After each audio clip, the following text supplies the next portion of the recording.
10 days after 9/11, 3,000 people dead. A nation in grief. Do you remember where you were the day of 9/11? The day that President George W. Bush of the United States, this is what he told us. The way through this tragedy was shopping. I want you to sit and think about that for a second. Shopping. Not because I'm criticizing him, but because that one sentence reveals something about the system we're all living inside.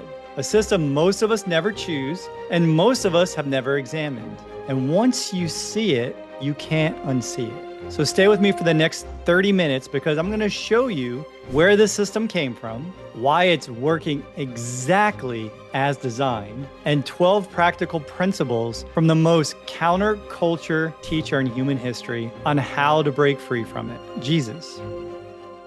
I'm less than a week away. I get my left hip replaced on June 9th. And the reason I'm sharing this today is for years, I thought the pain was from my back. Old surgery at 26, just the price of doing 5 Ironmans and 20 half Ironmans and years of pushing myself. And every time I'd break down, I'd just push harder. I kept moving, kept training. I kept telling myself it was something I already knew and something I could fix by working harder. And turns out 17 years after I started recognizing this, it turns out it was my hips the whole time. Severe osteoarthritis in both, bone on bone, bone spurs, you name it. And the pain was never confused about what was wrong. I was. And I've been thinking about that pattern everywhere in my life because our life is all one thing. The hurry, the push, the feeling that I want more. And if I want more, I just have to produce more,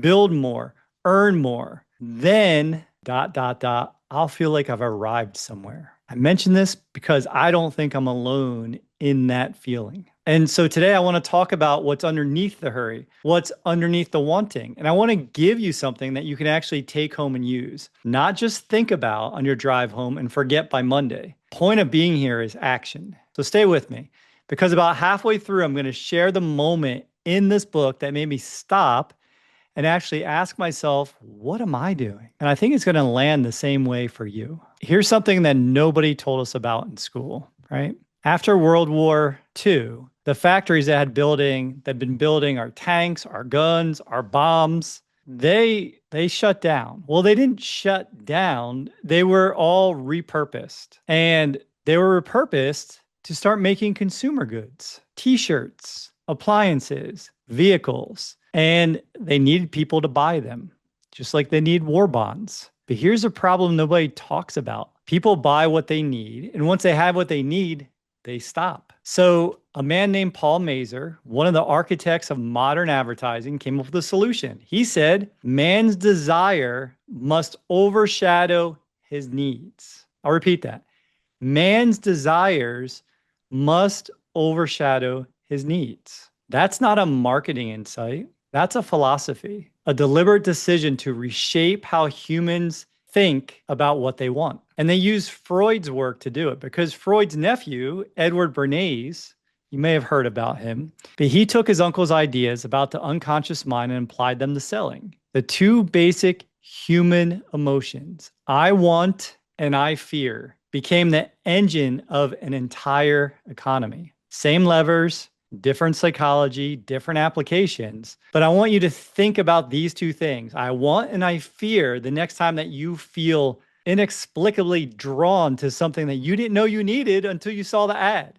Who's had that happen? Put a yes in the chat if you didn't know you need something until you saw the ad. Long-term thinking is a principle. I repeat it all the time. What happens when someone else uses it on you first? So Edward Bernays, he took wartime propaganda and rebranded it public relations around 1920. So a little over 100 years ago. The machine has been running ever since, and it's getting more and more efficient. Here's a number. It's on the screen, but here's a number I want you to sit with. In 1975, year after I was born, the average American family was saving 17% of their income. Not because they were more disciplined, not because life was easier, because the machine wasn't fully running yet. By 2005, that number had dropped to 1.4%, the lowest in our history. Today, it sits right around 4%, some months over, some months a little bit under. 30 years, 17% to 4. And here's the one that stops me cold. Right now, 37% of Americans, that means over 30 million Americans, could not cover a $400 unexpected expense without borrowing money or selling something. 13% couldn't cover it at all. $400. That's the result of 100 years of the machine running exactly as designed. So, as I mentioned, every ad that you see is built on one of these two words: luxury car, the vacation, the house with the perfect family in the kitchen. That's what I want.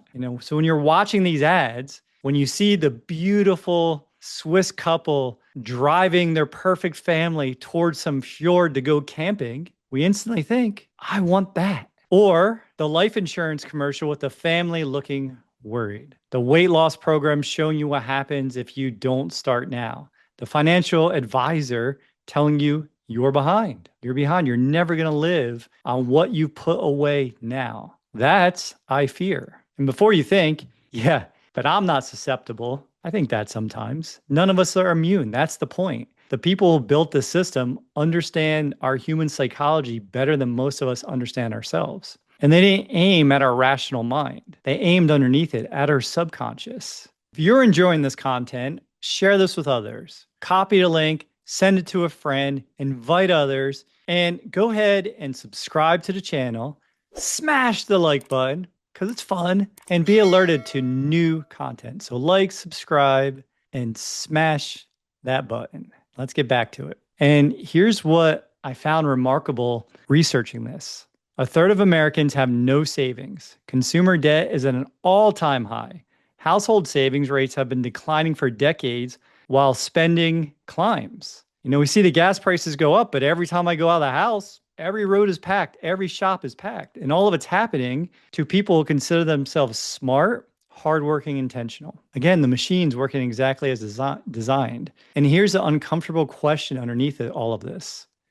The one I've been sitting with this week and I've been waiting to share with all of you today. What do you actually want?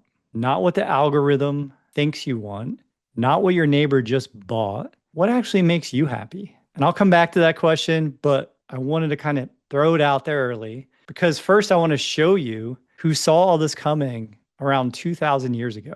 One of my friends is writing a book about this. Jesus was not poor. Let's get that straight. He was born, what happened? 3 kings brought him gold, frankincense, and myrrh. And frankincense and myrrh were worth a lot more than gold. And they brought that to his manger. Roman soldiers, they cast lots for Jesus's garments at crucifixion because his clothes were worth fighting over. Born wealthy, died wealthy, and still said everything he said about money. This was a man who understood wealth. He moved in it, and he still said what he said. And out of all the false gods in the ancient world, and there are many, he only named one by name. Have you heard this before? Mammon, the god of money. I actually hadn't even heard that until this week. And he said, you cannot serve both God and money. Not that money's evil, not that wealth is wrong. He said that money has a gravitational pull. It reorients your life around itself without you noticing. And if you're not intentional about the relationship with it, one day you wake up and you realize your entire life has been organized around getting more of something that was never going to give you what you actually wanted. Check this out. 25% of everything Jesus taught was about money. More than prayer, more than faith, more than heaven or hell, money. Because he understood something behavioral economists are only now catching up to. Your relationship with money shapes everything else. How you work, how you love, how you show up for your family, what you pass on. And according to him, everything we actually need to live richly is only 3 things: food, clothing, shelter. That's the list. Everything else is extra. So now look at your monthly expenses and feel the distance, right, between the list and our life. The distance, that gap, is where the machine lives. So let's go over these 12 principles, what Jesus actually proposed. They're practical, principles, not rules, right? Not laws, principles, something to strive for. And I want to move through them fast because each one is simple. The complexity is actually doing it. So maybe take your camera out, take a picture, or write it down if you got your notebook. But one, before you buy anything, calculate the real cost, not the sticker price, the hours, the extra hours it might take to earn it, the ongoing cost to maintain it. And ask yourself, will this speed up my life or slow it down? This is the question I've been sitting with all week. Two, before you buy, ask whether the purchase harms people or the planet. Today, only 2% of all the clothing is made in America. This one made me super uncomfortable. 80% of the 1.5 billion garment workers worldwide are women. That t-shirt has a story. Three, never impulse buy. Whatever you think you need in the moment, wait at least 24 hours. The bigger the purchase, the longer you sit with it. Now, most of the time, that feeling almost never survives 48 hours. Have you guys done this? Four, buy fewer, better things. This has been a hard one for me. I have two pair of good sunglasses, one in my truck, one in my car, both super nice, more money than I've ever spent on sunglasses before, but it's quality over quantity. That way, I'm taking care of them. I always put them back in the case. You can ask yourself, is this useful or beautiful? Kind of parameters to go by for that fourth one. So fewer but better things. Five, share with your community. Why does every house in the block have to own a pressure washer that gets used once a year? Our neighbors are awesome at this. I see them out there all the time sharing their trimmers. I'm sharing my mower all the time with my neighbor. He says he's got to get a new one. I said, why, man? Just keep using mine. We use it once every couple of weeks. Now it's summer, once a week. Six, give regularly and generously. It's more blessed to give than receive. I love getting mail. I joke about it all the time. But it feels so much better when you can change someone's life by just giving something to them. So that builds a blessing fund. That's kind of like you're putting more into the world than you're receiving. You'll never go wrong with that formula. Here's 6 additional ones, right? So there's 12. Live by a budget, not as a cage, not as scrimping and saving your way to freedom, just as a declaration. Your budget is your values document. Where your money goes tells you actually what you care about. You know, you're spending on family, yourself, on stuff, trinkets, like whatever it's kind of wherever your attention goes is where your energy flows. Money's the same. Then 8 is learn to enjoy without owning. Go to the library, go to the park, the ocean. I love sailing a Hobie cat. I can go rent a Hobie cat for a day. I don't have to own it. You can go out with a coffee with someone you love. Sometimes talking to a stranger in line is the best thing of your day. A lot of the best things in life are free. Cultivate, this is one of my favorite ones, 9. Cultivate appreciation for creation.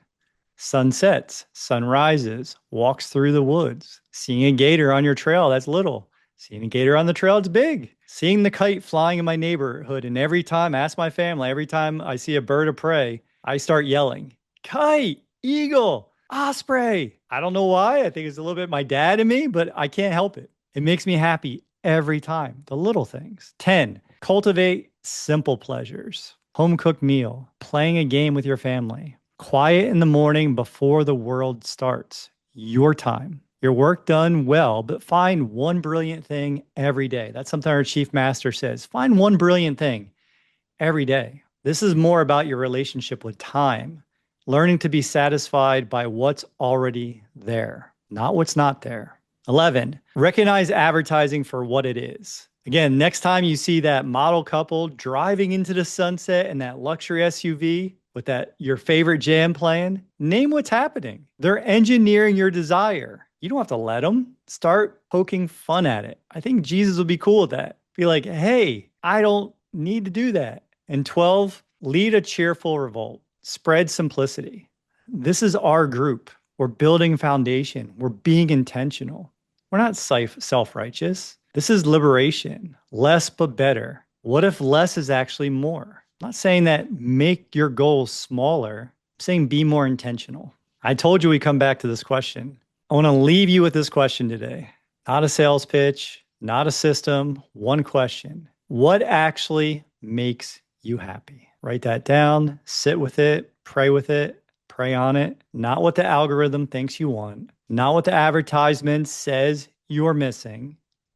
not what your neighbor just bought, what actually makes you happy, and then sit quietly with it. Let it evolve. For most people, the answer involves time, relationships, purpose, health, experiences. Very rarely does the answer involve a thing. And yet we spend the majority of our working hours earning money to buy things that don't make us happy while trading the time with the people that would. So let's spend money to get time rather than time to get money. That's the inversion. That's the revolt. In the book, Ruthless Elimination of Hurry, the author, Comer, asks this in the chapter: what would Jesus do if he were me? Right? We're made in God's image, so I'm okay with that question. What would Jesus do right now if he were me? Not a bumper sticker, not a bracelet, a daily question. And he says, start with your closet. And I didn't want to, not because the closet matters, because the habit of simplicity starts with what's already in your possession.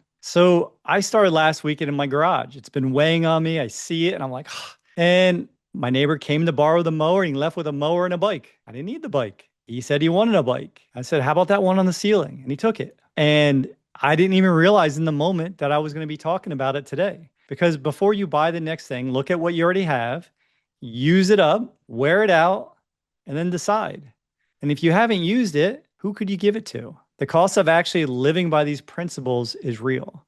You'll buy less, you'll own less, you'll look different from the culture around you. That's uncomfortable. But the cost of not following them, of following mammon, of following the propaganda, of continuing to rush around to let your unfilled desires run your life. I need to work longer and longer hours for things that don't deliver what they promised. That cost is higher. It's just paid slowly in stress and lack of health and debt and a marriage that's running on fumes because both of you are exhausted from earning and spending and starting over every month. After 4,000 calls I've sat across from too many families. Some of you started there, earning plenty of money, earning $300,000 a year or more, but they feel broke to believe otherwise. If you're making more than $41,000 a year, you're in the top 1% of the world. And here's what I want to leave you with. Everything we just talked about, the control of money, the liquidity to handle what life brings, the protecting your family and their needs,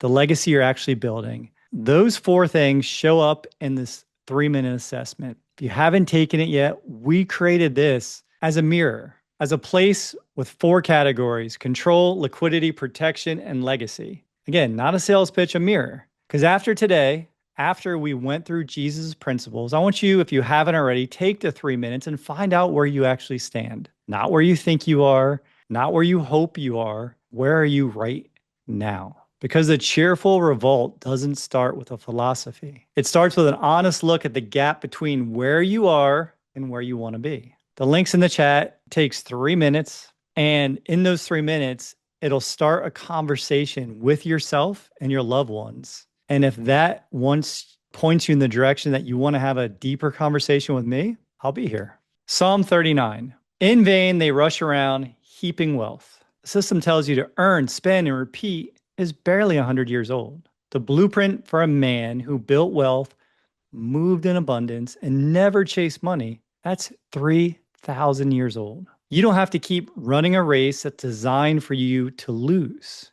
And Americans, we're losing. Brothers, sisters, we're losing. What if you stopped banking with the machine and became the bank instead? If you want to know how, click the link below. There's a free training on how to become your own banker, and you can schedule that call with me and we can meet you exactly where you're at today. Again, blessed that you're here on this journey with me. I hope that this was helpful. If you enjoyed it, go ahead and show your support by clicking that like button, subscribing to the channel, and sharing this with others. I will see you in the next video where we'll talk more about this principle and how you can have more control with more money and less stress in your life. Be blessed.